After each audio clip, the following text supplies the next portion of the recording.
말씀 예레미야 49장 23절에서 33절입니다. 예레미야 49장 23절에서 33절까지 말씀. 오늘은 8월 7일 토요일 아침입니다. 8월 7일자 본문 예레미야 49장 23절에서부터 33절까지 말씀 교독하겠습니다.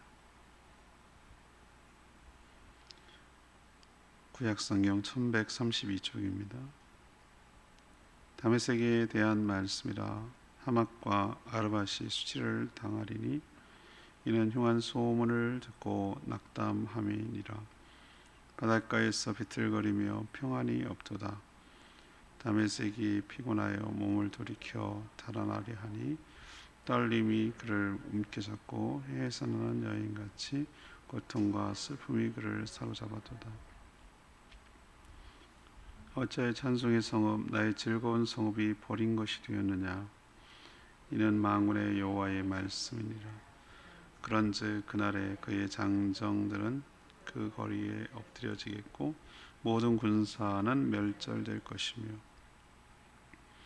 내가 다메섹의 성벽에 불을 지르리니 베나닷의 궁전이 불타리라. 바벨론이 느부갓네살 왕에게 공격을 받은 게달과 하솔 나라들에 대한 말씀이라. 여호와께서 이와 같이 말씀하시되 너희는 일어나 게달로 올라가서 동방 자손들을 황폐하게 하라. 너희는 그들의 장막과 양떼를 빼앗으며 휘장과 모든 기구와 낙타를 빼앗아다가 소유로 삼고 그들을 향하여 외치기를 두려움이 사방에 있다 할지니라. 여호와의 말씀이니라. 하솔 주민아 도망하라. 멀리 가서 깊은 곳에 살라. 이는 바벨론 느부갓네살 왕이 너를 칠 모략과 너를 칠 계책을 세웠습니다. 여호와의 말씀이니라. 너는 일어나 고요하고도 평안히 사는 백성 곧 성문이나 문빗장이 없이 홀로 사는 국민을 치라. 그들의 낙타들은 노략물이 되겠고 그들의 많은 가축은 탈취를 당할 것이라. 내가 그 살적을 깎는 자들을 사면에 흩고 그 재난을 여러 곳에서 오게 하리라. 여호와의 말씀이니라. 하솔은 큰 뱀의 거처가 되어 영원히 황폐하리니 거기 사는 사람이나 그 가운데에 머물러 사는 사람이 아무도 없게 되리라 하시니라.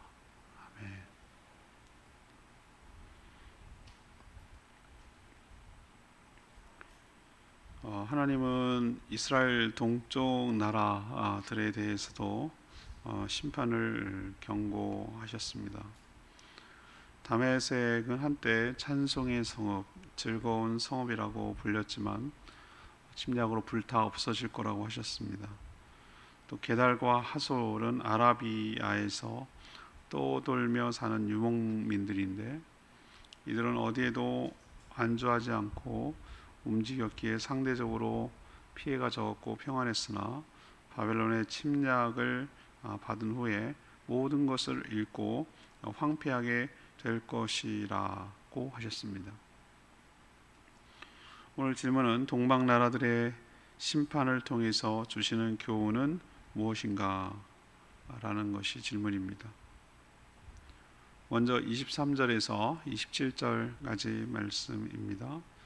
세상의 영광은 결국 무너지고 만다라는 것을 우리에게 보여주고 있습니다. 하나님의 통치와 영역은 이스라엘에만 국한되는 것이 결코 아닙니다. 어쩌면 이스라엘과 깊은 관련이 없어 보이는 동방의 작은 여러 나라들도 하나님의 심판의 대상인 것을 우리에게 보여주고 있습니다. 우리로 치면 기타 등등 이런 나라들까지도 하나님이 심판하며 다스리며 통치한다는 것을 오늘 우리에게 보여주는 것이죠. 다메섹은 비교적 그래도 큰 나라입니다. 아람의 수도이죠. 지금의 시리아 다마스커스가 바로 다메섹입니다. 이스라엘을 침략하여 괴롭히기도 했습니다. 옛날에. 그러나 강대국 아수르에게 멸절 위기까지 몰렸습니다만 다시 재기했어요. 그러나 바벨론에 의해서 완전히 그들은 망하고 말았습니다. 오늘 표현에 뭐라고 합니까? 찬송의 성읍, 25절이죠. 찬송의 성읍, 즐거운 성읍이 어쩌다가 저렇게 됐나라는 표현을 쓰고 있는데, 찬송, 즐거움, 여기서 찬송은 하나님을 찬송하고 뭐 이런 개념이 아니라 그만큼 아름다워서 볼거리와 즐길 거리가 많은 성읍이었다라는 것을 이렇게 표현하는 겁니다. 우리로 치면 유흥가 같은 것이죠. 뭐 미국의 라스베가스 뭐 이런 것, 홍콩의 거리 뭐 이런 식으로 즐거움을 주는 그런 거리였어요. 이들은 자신의 영광을 자랑하고 거기에 도취되어 있었습니다. 그러나 바벨론의 침략으로 이 모든 것들이 다 불타고 무너질 거라고 하셨습니다. 이들에게 들렸던 흉흉한 소문이 사실이 될 것이라고 하셨습니다. 모든 것을 잃어버리고 그 고통과 슬픔에 사로잡혀 괴로워할 것이며 그들이 누렸던 모든 영화가 수치로 바뀌게 될 것입니다. 동서고금에 찬란했던 문명들, 그 영광들, 이것은 시간이 지나면 모두 다 사그러집니다. 그냥 돌무더기 흔적만 남아있는 것이죠. 그리스 갔을 때도 느꼈고 이집트 갔을 때도 느꼈습니다. 터키 갔을 때도 느꼈고요. 그 옛날에 보면 돌을 보면 흔적이 남아있어요. 돌이니까 남아있는 거예요. 그나마 돌도 없었으면 아마 그런 흔적도 없었을 거예요. 그 당시 이런 원형극장을 어떻게 이렇게 만들 수 있었을까? 음향시설이 없는데 거기서 무대에서 공연하면 다 들릴 만큼 그런 지혜가 어떻게 생겼을까? 뭐 이런 생각을 그 돌무더기를 보면서 하는 거예요.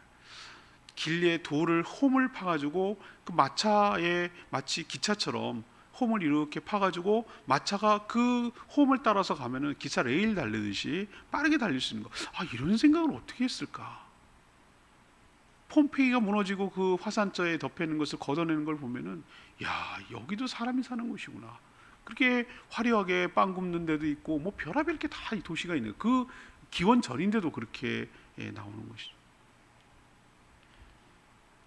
이집트에 가면은 스핑크스가 코가 잘려서 있고 그 어마어마한 피라미드는 어떻게 저렇게 세워졌을까? 뭐 이런 생각을 하는 것이죠. 터키 가면은 숨은 에페소 거기 가면은 이거 이런데도 두란노선이라고 말하는 커다란 도서관이 돌무더기가 남아 있는 거예요. 근데 제가 거기서 깨달은 게 다 사라지는구나. 다 이렇게 무너지는구나. 다 끝나는구나 라는 생각이 드는 것이죠. 그 당시 거기에 왕성했던 문명을 자랑했던 사람들은 그 당시 그렇게 되리라고 먼 훗날 그렇게 되리라고 상상이나 했겠어요? 상상도 못합니다. 그런 것처럼 그 다메스커스나 뭐 게달 하솔 여러 나라들 보면은 그렇게 문명과 문화를 자랑하고 찬송의 성읍이니 즐거움의 성읍이니 했던 것도 하나님이 그 환락의 도시라고 할 수 있는 소돔 고모라가 얼마나 매력적이었으면은 아브라함의 조카 롯이 가다 거기에서 안착을 할까요? 굉장히 매력적인 것이에요. 그 도시의 안락함과 편리함과 이런 것들이 주는 것이 찬란했죠. 사람이 정말 다 먹고 사는 게 안정이 되면 쾌락을 쫓거든요. 그러니까 그 소도이즘이라고 동성애가 영어로 소도이즘, 그 소돔 고모라에서 나온 거죠. 사람이 극과 극으로 가면은 결국 남는 것은 동물적인 쾌락만 추구하게 돼 있어요. 먹고 사는 문제가 다 해결이 되면. 그렇지만 하나님의 심판으로 흔적도 없이 사라지는 모습을 보면서 그렇구나, 우리가 영원하지 않구나, 여기에 세상의 영광은 결국 하나님의 심판으로 무너지는구나 라는 걸 생각하면 부러워할 것도 없고 억울할 것도 없고 뭐 그것을 못해서 뭐 한이 될 것도 없고 그런 것이죠. 여러분, 영원한 천국과 영원한 세계가 있음을 기억하고 천국을 소망하며 살아가는 저와 여러분 되기를 소망합니다. 두 번째는 28절 29절의 말씀이에요. 우리가 뭘 보여주는가? 지은 죄 때문에 심판을 받게 된다라는 것을 오늘 우리에게 분명하게 보여줍니다. 28절 보면 게달 하솔 뭐 이건 조그만 성읍, 나라라고 하기에도 그렇고 성읍 같은 것이죠. 아름다운 나라를 건설하며 살지 못했던 동방 아라비아 지역 유목민들을 말합니다. 그러니까 어떤 도시 나라가 없는 거죠. 지금도 베두인족이라고 사막을 유랑하면서 집시처럼 말이죠. 예, 그 뭐 성교사님 와서 얘기하는데 루마니아 뭐 이런 데는 여전히 집시가 있다는 거예요. 막 돌아다니면서 이 거지도 아닌 것이 아주 뭐 도덕성도 없는 것이 뭐 남의 것을 따먹는 걸 뭐 아주 그냥 뭐 당연하게 여기는 이런 사람들이 아직도 있다는 거예요. 근데 지금도 보면은 그 중동에 보면은 베두인족이라고 이렇게 유목민 생활하면서 떠돌아다니는 사람들이 아직도 있어요. 이들이 아마 그런 족속인 걸로 보여요. 게달 하솔.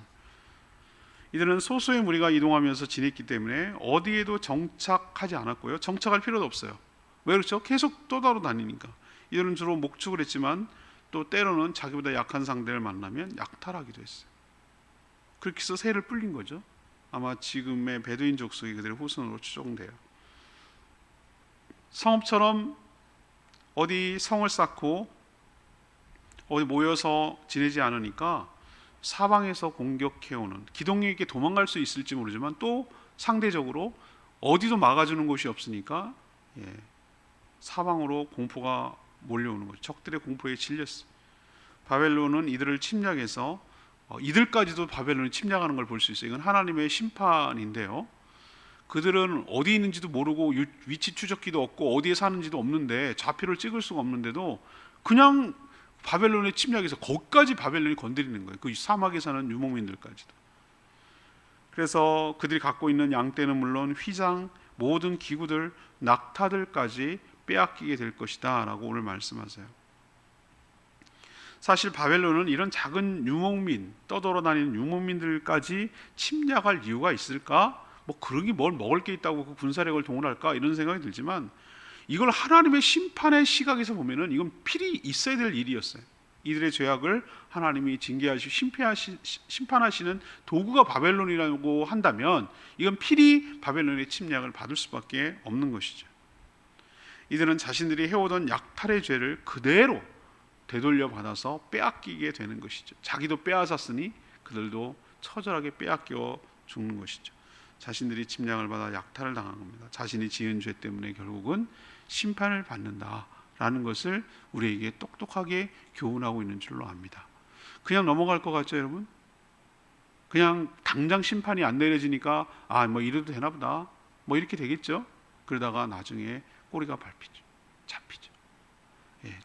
그냥 하나님이 회개할 때까지 참고 기다리고 이런 심판을 내릴 때까지 유보하는 것이지 그냥 없어지는 것은 아니에요. 여러분도 늘 그것을 기억하며 살았으면 좋겠습니다.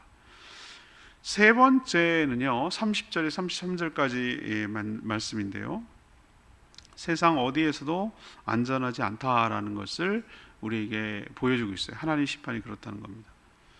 하솔은 성문이나 문빗장이 없이 홀로 사는 족속이었어요. 성문, 문빗장 뭐 이런 것을 뭡니까? 전부 다 이것은 어떤 안주하는 것이죠. 제가 비전트리 갔을 때 항파도리 가면은 항목 유적지 거기 나와 있어요. 거기에 사람이 주둔했다는 걸 뭘로 알 수 있냐 하면은 돌 다 나무는 썩잖아요. 돌 같은 거, 기와 같은 건 남는데 돌이 이렇게 홈이 파졌어요. 조그마한 홈이 파졌어요. 그걸 뭘로 유추를 하냐? 고고학자들은 그걸 보면은 바로 문을 이렇게 돌릴 때 밑에 홈을 파야 돼요. 그래서 거기서 나무가 이렇게 받고 이렇게 문을 이렇게 회전을 시키는 밑에 위아래 돌이 필요한 거예요. 그 홈이 파진 돌이 발견된 걸로 봐서 여기 사람들이 주둔하고 있고 기둥을 받치는 홈이 돌이 있다는 걸 봐서 여기 있다는 그걸 유추할 수가 있는 것이에요. 그런 것처럼 이 문빗장이 있다, 뭐 이거는 거기에 정착을 했다는 얘기인데 이들은 문빗장이 없는 족속이에요. 그러니까 왜 그럴까? 계속 돌아다니니까.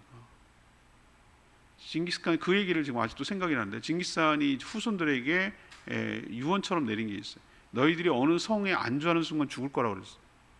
이 몽골 족속들은 끊임없이 이동하고 끊임없이 해야지 안주하는 순간 자기네들이 거기서 망가진다는 걸 자기를 알았던 것 같아요.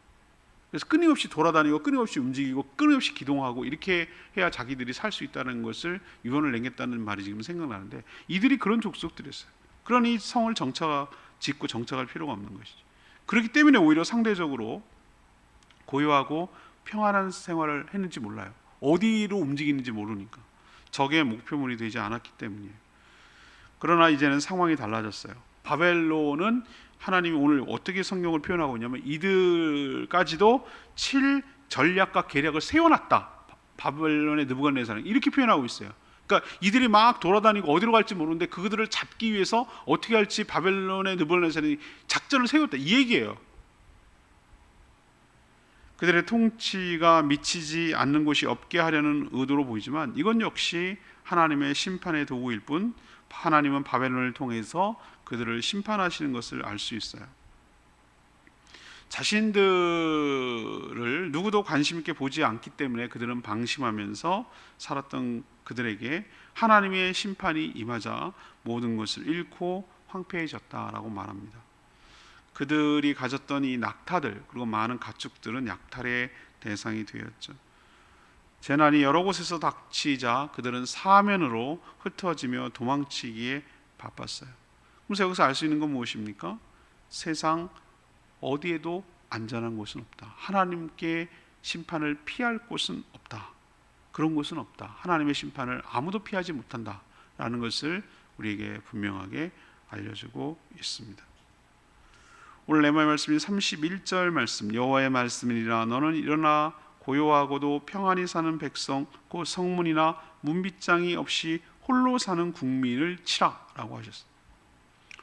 여러분, 표면 그리고 이면이 달라요. 겉과 속이 다르다는 거죠. 겉으로는 바벨론이 이름도 잘 들어보지 못한 동방의 여러 나라들까지 침략해서 약탈하는 그런 모양새를 지금 보이고 있죠. 그렇지만 그 이면, 그 속을 들여다보면 바로 그렇게 바벨론에게 침략하고 약탈하도록 명령하시는 분이 하나님의 말씀인 것을 알 수 있어요. 오늘 표현 보세요. 31절 여호와의 말씀이니라 이렇게 표현하고 있고, 너는 이라고 말하는 건 너는 누굽니까? 하나님의 심판의 도구인 바벨론을 말하는 거예요. 하나님이 지금 명령하고 있는 거예요. 고요하고도 평안히 사는 성문 빗장이 없는 홀로 사는, 거기 치라고 하잖아요. 그럼 누가 하라고 하는 겁니까? 바벨론은 도구이고 하나님이 주관하신다는 것을 우리에게 보여주고 있는 것이죠. 하나님은 유다만의 하나님이 아니라 전 세계 온 우주의 하나님이신 것을 알 수 있어요. 인간의 생사화복을 주관하시며 그들의 죄와 허물에 따라 심판을 내리시는 하나님이신 줄로 믿습니다. 자, 오늘 내일 월요일까지죠. 월요일 날 짧게 엘람이 받을 심판, 이것도 정말 기타 등등 나라인데 오늘 여러분 들어보셨어요? 뭐 게달, 하솔, 엘람 뭐 이런 말 들어보셨어요? 잘 이렇게 이스라엘 입장에서 보면 멀리 있는 나라예요. 멀리 있는. 그냥 이동하고 어디 위치도 없고 유목으로 생활하고 그런 나라들이에요.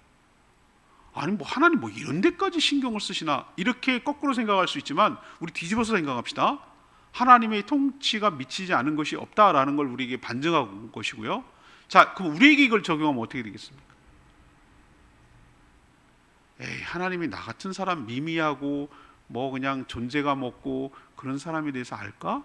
이런 생각이 하는 여러분 천만의 말씀이에요. 이렇게 샅샅이 하나님께서 심판하실 자를 찾아서 심판하신다는 얘기는 거꾸로 뒤집어서 얘기하고 우리에게 적용한다면 하나님이 택한 백성들의 관심을 안 두는 사람이 없다. 아주 세세하고 우리로 치면은 기타 등등이라고 자신을 스스로 생각하는 사람조차도 하나님은 관심을 갖고 챙기시고 돌보고 계시는 줄로 믿습니다. 이걸 보면 반증을 할 수가 있는 것이에요. 에이, 큰 교회 뭐 목사님들이나 뭐 권사님이나 이런 선교사님들이나 이런 분들만 관심 있는 걸로 생각하기 천만의 말씀. 하나님은 자신의 택한 백성이 세상에 그 사람밖에 없는 것처럼 하나님 관심을 갖고 보살피며 인도하여 주실 줄 믿습니다. 이렇게 기타 등등 나라도 세세하게 하나님께서 심판을 내리시고 따라가면서까지 하시는 하나님이라면 우리 역시 그렇게 하신다라는 것을 기억하시기를 바랍니다. 오늘 말씀 돌아갑니다. 이 동방의 여러 나라들 심판을 통해서 주시는 교훈은 뭐냐? 이게 오늘 질문인데요. 첫 번째 뭡니까? 찬송의 성읍, 뭐 즐거운 성읍, 이렇게 찬란한 문화와 문명을 세상에 가졌던 세상의 영광은 결국 하나님의 심판은 어떻게 된다? 무너진다는 거예요. 지금으로 치면 뉴욕이 망하겠냐고요. 라스베가스가 망하겠냐고, 홍콩이 망하겠냐고요. 우리 그렇게 생각하시네. 파리가 망할까? 그 문명이 이집트 쭉 여러 나라들을 보면은, 그리스 보세요. 파르테논 신전 그 딱 돌덩이 그것도 몇 개 다 뺏겨가지고 돌 위에 거기 그거 남아 있잖아요. 두 번째는 지은 죄는 없어지는 것이 아니라 어떻게든지 끝까지 추적이 돼서 심판을 받게 된다라는 것을 우리에게 보여주고 있고요. 또 세 번째는 하나님이 심판을 내리시면 어디에도 안전하지 않고 어디도 피할 곳이 없다라는 것을 우리에게 보여주고 있는 줄 압니다. 이것을 교훈 삼아서 그 작은 우리에게까지 관심을 갖겠구나라는 생각을 가지고 살아가는 저희들 되기를 원합니다. 오늘 말씀 붙들고 기도하기 전에 찬양지 874장 힘차게 부르고 기도하겠습니다. 찬양지 874장입니다.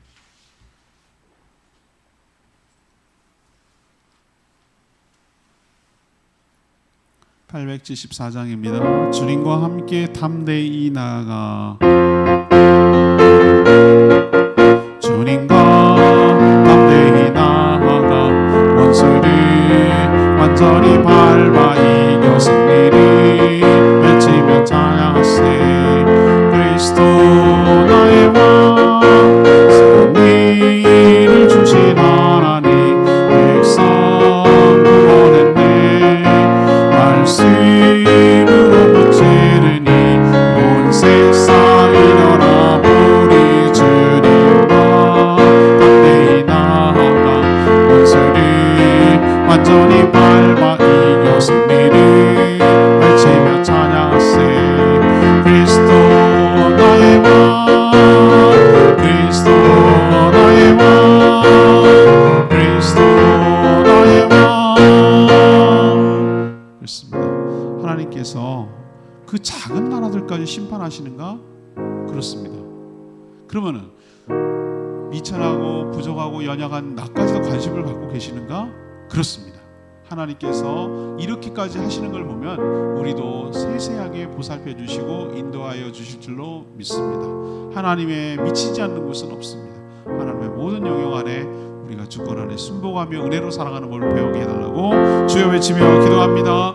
주여 하나님 주님과 담대히 나아가 원수를 완전히 밟아 이겨 승리를 외치며 찬양하세.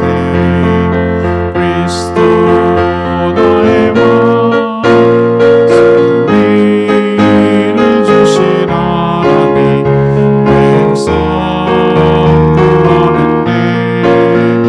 말씀으로 무찌르니 온 세상 일어나 우리 주님과 담대히 나아가 원수를 완전히 밟아 이겨 승리를 외치며 찬양하세. 그리스도 나의 왕 그리스도 나의 왕 그리스도 나의 왕. 하나님의 통치와 심판의 영역은 이스라엘에만 국한되지 않음을 믿습니다. 이스라엘과 상관없이 살던 나라와 족속까지도 다스리며 심판하심을 봅니다. 사람들이 이룬 세상의 영광이 얼마나 부질없는 것인지 깨닫습니다. 하나님의 심판으로 한순간에 무너짐을 알게 하여 주시옵소서. 자신들은 약탈하고 살았지만 자신들이 약탈당할 줄은 생각하지 못했습니다. 빠르고 자유롭게 다니니 평안한 생활이 계속될 줄 알았습니다. 그러나 하나님의 심판은 예외가 없으며 그 어떤 곳이라도 미치고 피할 수 없음을 깨닫고 두렵고 떨리는 마음으로 저희도 살게 하여 주시옵소서. 이런 나라들까지도 심판하신 하나님이라면 하나님이 사랑하고 택한 백성들 소홀하지 아니하시고 모든 사람을 세세하게 살피시고 인도하여 주실 줄로 있습니다. 하나님을 의지하고 신뢰하며 믿음으로 살아가는 저희들 되게 하여 주시옵소서. 오늘도 하나님 앞에 간구하는 기도 응답하여 주시고 또 주일을 준비하는 모든 손길들 하늘의 복으로 가득 채워주시며 거룩한 주일 하나님께 온전히 예배드리며 영광 돌리는 복된 성도들의 삶이 다 되게 하여 주시옵소서. 정말 무덥고 또 열대야의 폭염에 코로나에 여러 가지 어려운 가운데 있지만 사랑하는 성도들 눈동자와 같이 하나님께서 지켜 보호하여 주시고 건강 상하지 않도록 안전하게 인도하여 주시옵소서. 오늘도 주님 손에 의탁하오니 저희 발걸음을 인도하시고 저희들이 행하는 모든 일에 복 내려 주시옵소서. 주님께 모든 것 맡기옵고 예수 그리스도의 이름으로 축복하며 기도합니다. 아멘. 오늘도 주님 은혜 가운데 살려 축복합니다.